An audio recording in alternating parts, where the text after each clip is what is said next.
오늘은 9번째 시간인데요.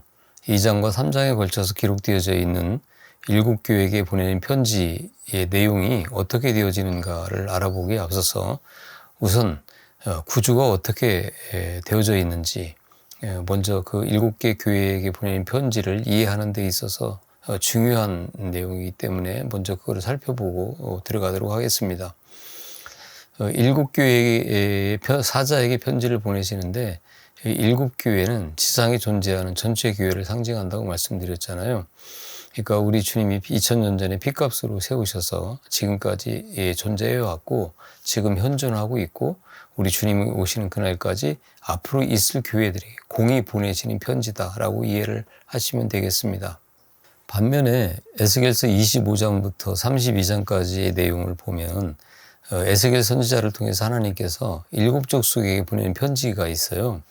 바로 그 심판의 예언을 보내시는데 암몬과 모압, 에돔, 블레셋, 두로, 시돈, 그리고 애굽 7족속인데 이 7족속은 마찬가지로 예수 그리스도로 말미암아 구원받지 못하는 전체 불신자들에게 주시는 메시지다, 이렇게 이해를 하실 수 있습니다. 그러니까 계시록 2장 3장은 지상에 존재하고 있는 전체 교회에게 보내는 편지, 반면에 에스겔서 25장부터 기록되어져 있는 그 내용들은 예수 그리스도로 말미암아 구원받지 못하는 모든 불신자들에게 보내는 심판의 편지다라고 이해를 하실 수 있습니다. 하나님께서는 그 신약의 선지자인 요한을 통해서 전체 하나님의 백성들인 교회에게 이 구속사에 관한 선지적인 메시지를 전달하고 계시는 거예요. 그러니까 7개 교회는 각 교회마다 각각의 문제점들이 다 있었습니다. 그거는 지상에 존재하는 전체 교회들마다 각각의 문제들이 있을 거라는 거죠. 앞으로 사단마귀가 어떻게 주님의 교회를 미혹할 것인가를 7교회에게 보내는 편지에다가 나누어서 설명을 해 주신 거예요. 그렇다면 이 7교회에게 보내는 편지의 모든 내용은 오늘날 우리에게도 똑같이 적용되는 것이겠죠. 이기는 자에게는 낙원에 있는 생명나무의 열매를 주워 먹게 하겠다. 사망의 해를 받지 않게 하겠다. 감추었던 만나를 주겠다. 만국을 다스리는 권세를 주겠다. 흰옷을 입게 하겠다. 하나님의 성전의 기둥이 되게 하겠다. 내 보좌에 함께 앉겠다. 이 말씀의 약속들은 지금 우리들에게 하고 계신 약속이라는 겁니다. 이 편지들은 수신자가 교회인데 잘 살펴보면요, 모두가 동일한 구조를 갖고 있는 것을 볼 수가 있어요. 계시록 2장 1절에 보면 에베소 교회의 사자에게 편지를 한다라고 말씀을 하시는데, 먼저 이 편지를 받아볼 자들이 누구인가를 먼저 밝힙니다. 그러니까 여기서는 에베소 교회의 사자들이라는 거예요. 그 편지를 받아볼 사람들이. 그런데 사자가 누구라고 했습니까? 7교회의 대표, 바로 그 교회의 사자는 바로 교회 전체를 가리킨다고 말씀드렸어요. 그리고 그 편지를 보내시는 예수 그리스도의 부분적인 속성을 말씀하는데요. 오른손에 7뼈를 붙잡고 7 금촛대 사이에 계시는 이다. 그러니까 1장 말미에서 말씀드렸던 예수 그리스도에 대한 표현, 그 표현들이 7개로 부분적으로 나누어서 각 편지의 서두에 편지를 보내시는 송신자로 등장을 하시게 되는 거죠. 이러한 그리스도의 각기 이름은 각 교회들에게 주어질 메시지의 내용을 염두에 두고 요한이 의도적으로 나누어서 이렇게 붙인 이름입니다. 모든 성경이 그렇지만요, 특히 계시록을 잘 읽어보시면 굉장히 과학적이고 체계적인 그 성경이라는 것을 우리는 알 수 있어요. 예를 들어서 에베소 교회에 편지하시는 분은 7뼈를 붙잡고 7 금촛대 사이에 다니시는 분이다 라고 이름을 붙인 거는요, 5절에 보면 회개하지 아니하면 촛대를 옮기겠다라고 하는 그 책명과 연관이 있는 겁니다. 버가모 교회에게 보내는 편지에는 예수님을 좌우에 나선검을 가지신 분이라고 표현을 하죠. 계시록 2장 12절입니다. 버가모 교회의 사자에게 편지하라. 여기도 먼저 수신자가 나오잖아요. 누가 편지를 보내느냐? 좌우에 나선검을 가진 이가 이르신다. 그 내용은 바로 16절의 경고와 연관이 있습니다. 16절에 보면 그러므로 회개하라. 그러지 아니하면 내가 내게 속히 가서 내 입의 검으로 그들과 싸우겠다. 이렇게 앞과 뒤가 아주 과학적으로 체계적으로 연결되도록 선택해서 그 단어들을 쓰고 있는 것을 볼 수가 있습니다. 그리고 세 번째 특징은 바로 이 편지를 받아볼 자들에 대한 그 예수 그리스도의 완전한 지식이에요. 각 교회들마다 처해 있는 상황이 다르고 발생된 문제들이 다른데 그거에 대해서 정확하게 우리 주님은 아시고 그 상황에 맞게 처방을 내려주고 계시는 것을 볼 수가 있습니다. 이것이 교회인 우리들에게 위로와 격려가 되는 말씀이 되는 거죠. 이 불꽃 같은 눈으로 지켜보시는 예수님이 지금 내 문제, 또 우리 교회의 문제, 또 내가 이렇게 죄를 짓고 있는 것도 정확히 아신다라고 하는 것. 그리고 네 번째 구주적 특성은 거기에 대한 정확한 책망 그리고 경고 혹은 칭찬을 하고 계시는데요. 7편지가 다 이런 구성으로 되어져 있습니다. 계시록 2장 4절에 보면 내가 너를 책망할 것이 있나니 너의 처음 사랑을 버렸느니라. 예수님이 다 아시는 내용들을 이렇게 기술하신 다음에 또 책망을 하시는 거죠. 그리고 5번째로 예수님께서 속히 임하신다는 구절을 가지고 있습니다. 7편지 공이요. 이것은 책망받는 교회에게는 회개의 촉구가 되어지는 거죠. 우리 주님께서 이렇게 속히 오신다고 하는데 빨리 고치지 않으면, 빨리 회개하지 않으면 안 되겠구나라고 하는 거고, 칭찬을 받는 교회는 우리 주님이 속히 오시는데 조금만 더 인내하자, 참자, 그리고 이기자라고 하는 격려가 되어지는 거죠. 계시록 2장 5절에 보면 그러므로 어디서 떨어졌는지를 생각하고 회개해서 처음 행위를 가지라. 만일 그리하지 아니하고 회개하지 아니하면 내가 내게 가서 내 촛대를 그 자리에서 옮기겠다 이렇게 말씀하십니다. 그리고 6번째 구주적 특성은 그 이야기를 듣고 따르라는 명령을 하십니다. 2장 7절이에요. 귀 있는 자는 성령이 교회들에게 하시는 말씀을 들을지어다. 이 말씀은 7개 교회에게 보내는 편지의 말미에 똑같이 등장하는 오구입니다. 그리고 마지막으로 7번째로 이기는 자에 대한 확실한 보상 약속으로 이 편지를 마치는 것을 볼 수가 있습니다. 이기는 그에게는 내가 하나님이 낙원에 있는 생명나무의 열매를 주어 먹게 하리라. 이 7편지들의 마지막에 후렴구처럼 등장하는 이기는 자에게 주어지는 이 7가지 보상의 약속은 전체 교회에게 주어지는 공통적인 내용입니다. 여러분, 이 7개의 편지의 내용은 우리에게도 우주적 영적 전쟁에 참여하기를 독려하고 있다는 것을 아십니까? 이기는 자는 이렇게 계속 반복적으로 7개의 교회에게 약속을 하고 계시는데 무엇을 이기라고 하느냐? 그것은 막연히 내가 받는 환난과 핍박, 고난 이런 것들만 생각하시면 안 됩니다. 우리가 이겨야 할 것은 그것뿐만 아니라 성숙한 자, 거룩한 자로 지어져 가는 길을 막는 우리의 육신과도 싸워서 이겨야 된다는 거죠. 아니 어찌 보면 이것이 가장 큰 문제일 수도 있습니다. 우리들은 우리가 이겨야 할 대상이 무엇인지 정확하게 모르기 때문에 교회라는 사람들이 어떻게 살아야 할지를 몰라서 여전히 방황하고 있는 거예요. 허공에 주먹질을 하고 있는 거죠.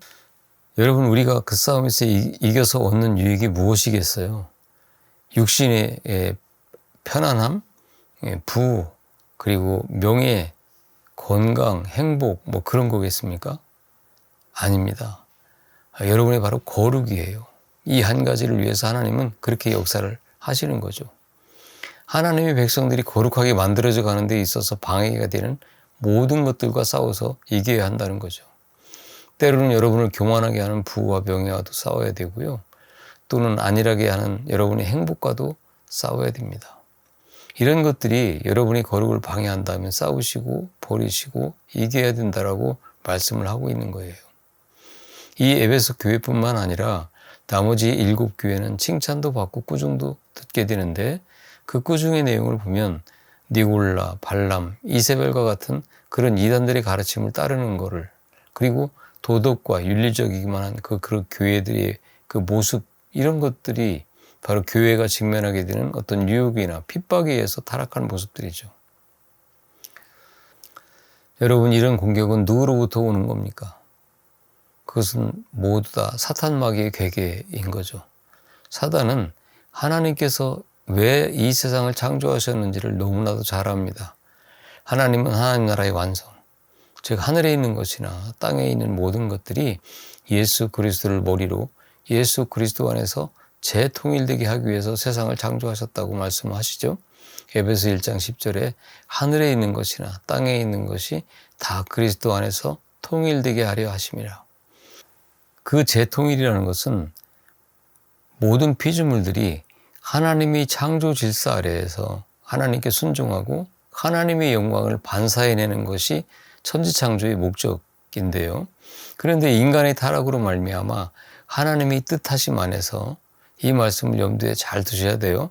하나님이 뜻하심 안에서 그 창조의 목적이 어긋나게 돼 있죠. 그러한 질서의 깨어짐 속에서 하나님은 계속적으로 인간의 역사에 간섭하셔서 그 창조의 목적을 이루어 가신다. 그러니까 하나님의 창조의 목적은 깨어졌다가 회복되는 게 아니라 이 역사 속에서 계속해서 완성되어져 가는 거예요. 시공이 존재하는 이 우주 질서 안에서 하나님의 창조라는 것은 완료가 아니라 진행형이고 또 종말론적이라는 것을 여러분 아셔야 돼요. 창조는 종말로 이어지는 것이고 그 종말이 하나님의 완전한 창조인 거죠. 그러면 사단의 역사는 뭘 방해하는 것이겠습니까? 어떻게 해서든지 하나님 나라가 완성되지 못하도록 방해를 하는 것이겠죠. 그래서 사탄은 교회를 미혹하고 공격하는 거예요.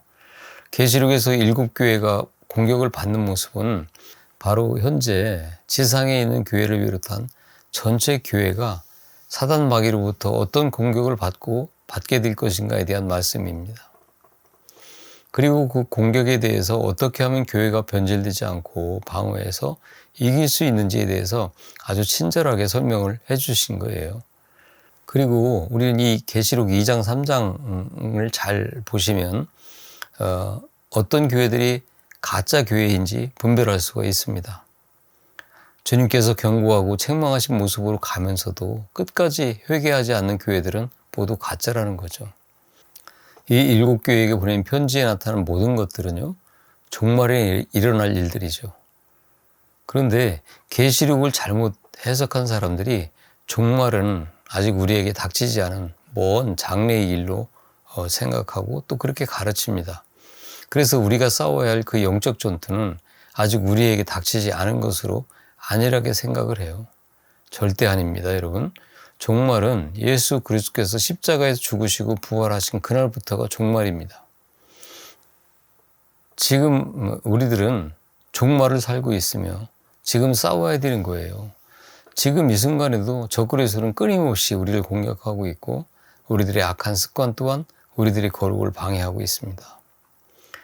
우리들은 지금 영적 전투 현장에서 사는 것이기 때문에 이럭저럭 살 수 있는 존재들이 아닌 거예요. 여러분, 다니엘서 7장에는 네 짐승, 독수리 날개를 가진 사자, 그리고 새 갈빗대를 입에 문 곰, 새의 날개 넷과 4개의 머리를 가진 표범, 10뿔 달린 짐승에 대한 환상이 나오죠. 그 네 짐승에 대한 환상은 역사적으로 실제했던 바벨론, 페르시아, 알렉산더 제국과 로마 제국에 대한 계시임과 동시에 종말에 대한 계시예요. 그 환상은 앞에 나와 있던 느부갓네살 왕의 신상의 환상과 같은 것이죠. 그 신상은 머리는 순금이고 또 가슴과 두 팔은 은이고 배와 넓적다리는 노시고 종아리는 쇠, 발은 새와 진흙으로 되어 있는 환상이었죠.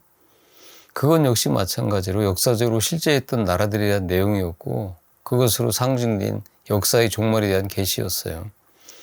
이 신상의 환상에서는 삽으로 뜨인 돌이 그 신상들을 박살내죠. 그리고 또 이 네 짐승의 환상에서는 인자 같은 이가 그 네 짐승들을 물리치고 영원한 권세와 영광과 나라를 손에 쥐고 계시는 것을 볼 수가 있습니다. 다니엘서 7장 13절 14절 말씀, 내가 또 밤 환상 중에 보니 인자 같은 이가 하늘 구름을 타고 와서 옛적부터 항상 계신 이에게 나와 그 앞에 인도되매 그에게 권세와 영광과 나라를 주고 모든 백성과 나라들과 다른 언어를 말하는 모든 자들이 그를 섬기게 하였으니 그의 권세는 소멸되지 아니하는 영원한 권세요 그의 나라는 멸망하지 아니할 것이니라. 아멘. 이 신상과 멸망한 나라들이 상징하는 것은 하나님을 반대하는 세상의 풍조와 정신들, 다시 말하면 마귀의 세력을 얘기하는 것이고 마지막 심판에 관한 예언이에요. 다니엘서의 내용은 그 마귀의 세력이 멸망하고 그로 말미암아 영원한 나라와 권세를 쥐게 되시는 예수 그리스도를 강조해서 설명하고 있는 겁니다. 여러분, 우리들은 십자가의 사건으로 구원을 받았죠. 이 말은 이미 마귀가 십자가 사건으로 말미암아 심판을 받았다는 거고 그때 결박을 받았다는 거예요. 마귀의 세력이라는 것은 마귀와 악한 천사들뿐만 아니라 그를 추종하는 죄인들은 이미 그때 심판을 받은 거예요. 그러니까 마귀의 세력이 심판을 받았다는 것은 그를 추종하고 그가 이끄는 것을 좋아하는 불순종의 자식들 전체에 이 세상이 이미 심판을 받았다는 거예요. 여러분, 2000년 전에 세워진 십자가가 지금도 여러분에게 영향을 발휘하고 있어요. 그래서 그 십자가의 피의 보혈의 공로로 말미암아 우리가 구원을 입었잖아요. 따라서 그때 일어난 심판 역시 동일한 영향력을 발휘하고 있다는 거예요. 그렇다면 이 심판을 받은 마귀가 왜 남아서 힘든 인생을 살게 하느냐는 질문이 있을 수 있잖아요. 그거는 하나님께서 우리들이 거룩의 길을 가는 데 있어서 필요하기 때문에 마귀의 역사를 용납하고 계시는 거예요. 욥기에서 분명히 밝히고 있잖아요.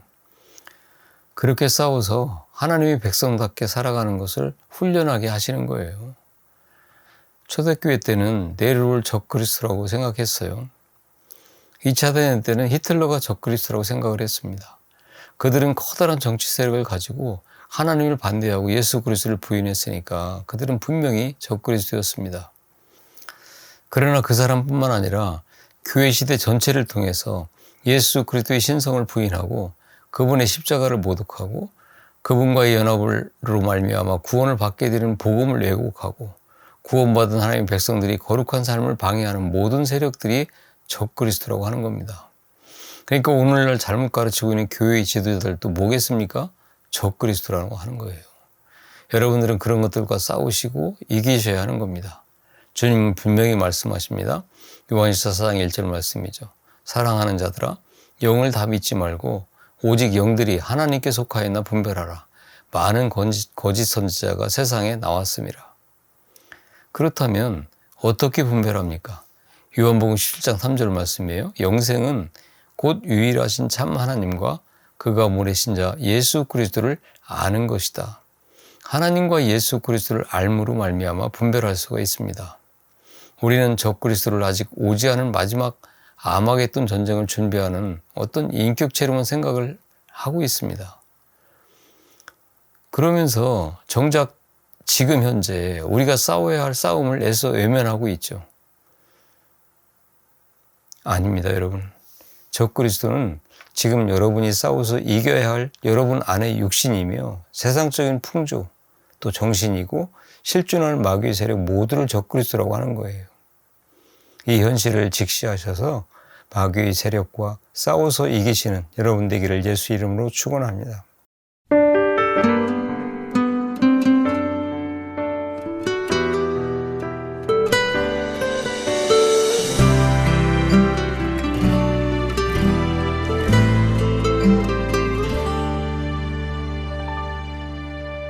슬픈 마음 있는 자, 몸과 영혼 병든 자, 누구든지 부르시오 예수